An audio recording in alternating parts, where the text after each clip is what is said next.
AssalamuAlaikum. Hello kids, how are you today? Are you ready for the next story? In the last episode, you learned about the birth of Prophet Muhammad sallallahu alaihi wasallam. Insha'Allah, today I am going to tell you the story of how the Prophet got married to Khadija radiyallahu anha and many others. Are you ready, children? Now listen carefully. Bismillah. Prophet Muhammad sallallahu alaihi wasallam becomes a merchant. In the last episode, we learned how Prophet Muhammad sallallahu alaihi wasallam grew up and became a well-respected young man in Mecca. The Prophet took employment with Khadija radiyallahu anha and traveled with her merchandise to Syria. Khadija radiyallahu anha sent her most trusted servant along with the Prophet to keep an eye on him. The Prophet visited many new places and markets on his way to Syria. Finally, he reached Syria. The Prophet was amazed when he saw the market. It was much bigger than the one in Mecca, and it was so crowded with people. The Prophet and his assistants set up their merchandise for display, and it was soon crowded with people. People were really impressed with the Prophet's demeanor, and they loved doing business with him. They were able to sell all their goods on the very first day itself. The next day, when the Prophet roamed around the market, he was really impressed with the quality of products being sold. He had an idea and bought some goods which he thought would get good profits if he sold them in Mecca. When it was time for his return journey, the camels were loaded with the new merchandise and they left Syria. When they arrived back in Mecca, the people were amazed by the merchandise he brought with him. The Prophet handed over the goods to Khadija radiyallahu anha and gave her a full report of the journey. Once he left the house, she called her servant and asked about the Prophet's conduct. "I have never seen such an honest man," replied the servant. "He treated me with respect, and he was very kind to everyone. He was well liked by the traders in Syria, so he was able to sell all our goods easily.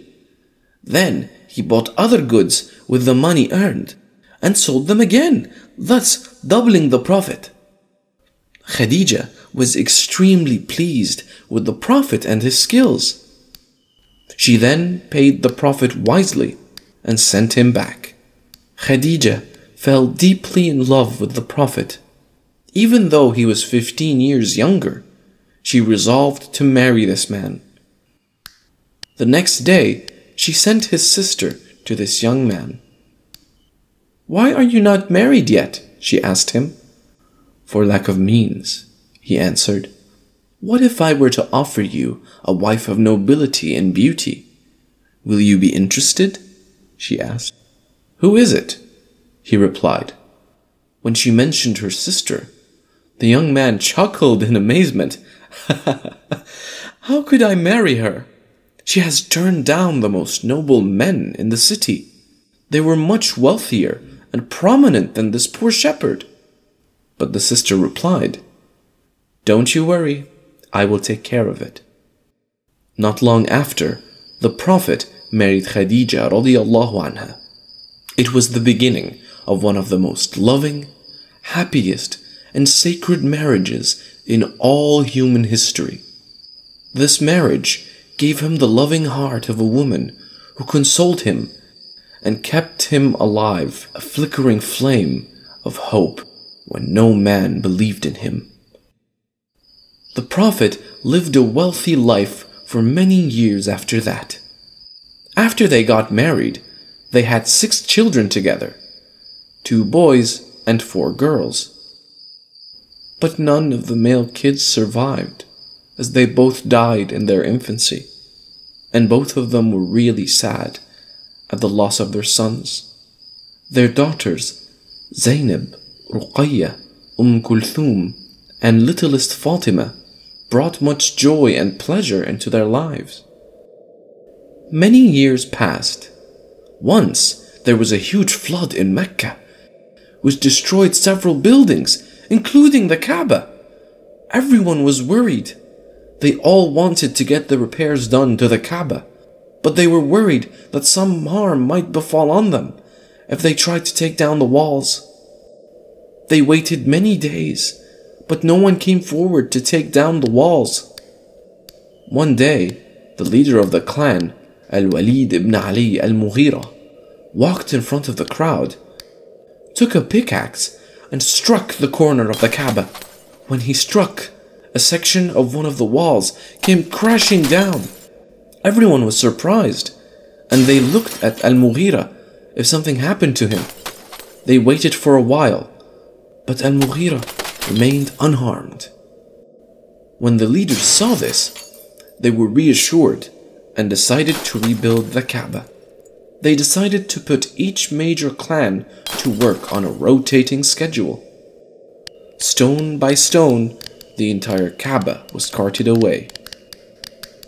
When the workers reached ground level, they found the underlying foundation was made of a large green stone slab. Then they started rebuilding the Kaaba. One by one, they laid the stones.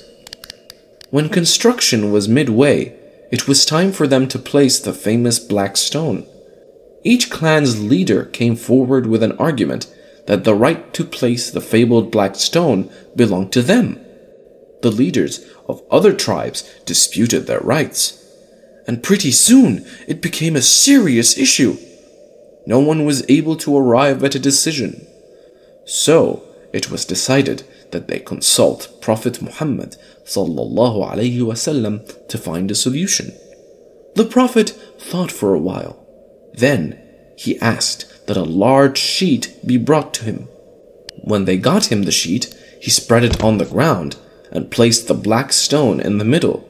Then he said, "Let the leaders of each clan take hold of the edges of this sheet." One by one, the leaders came forward and lifted the sheet in unison. The Prophet led them to the Kaaba as they carried the black stone together. Then they all placed the black stone standing together. Nobody felt slighted, and every clan was participating. The elders too were happy, and they agreed that it was the wisest decision.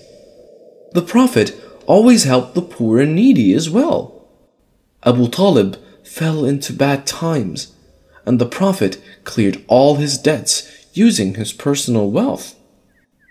The Prophet also undertook the education of his uncle's son, Ali, and brought him up. A year later, he adopted Aqil, another of his uncle's sons. Years passed, and the Prophet is in his 30s now. It was a time when there was frequent wars between different regions in Arabia. There was a group of people who worshipped the sun, the moon, and the fire.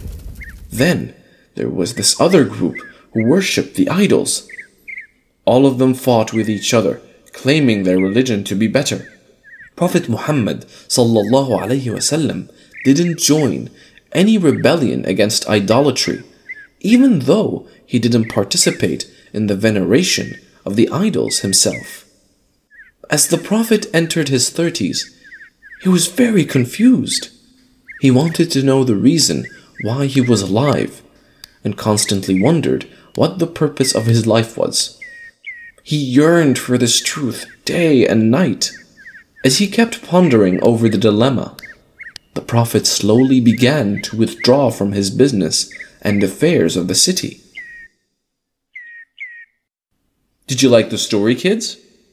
If you liked the video, please click the like and subscribe buttons, and don't forget to click the notification icon to keep updated on all our videos. Insha'Allah, I will tell you the next part of the story of Prophet Muhammad sallallahu alaihi wasallam tomorrow. That's all for today. Goodbye.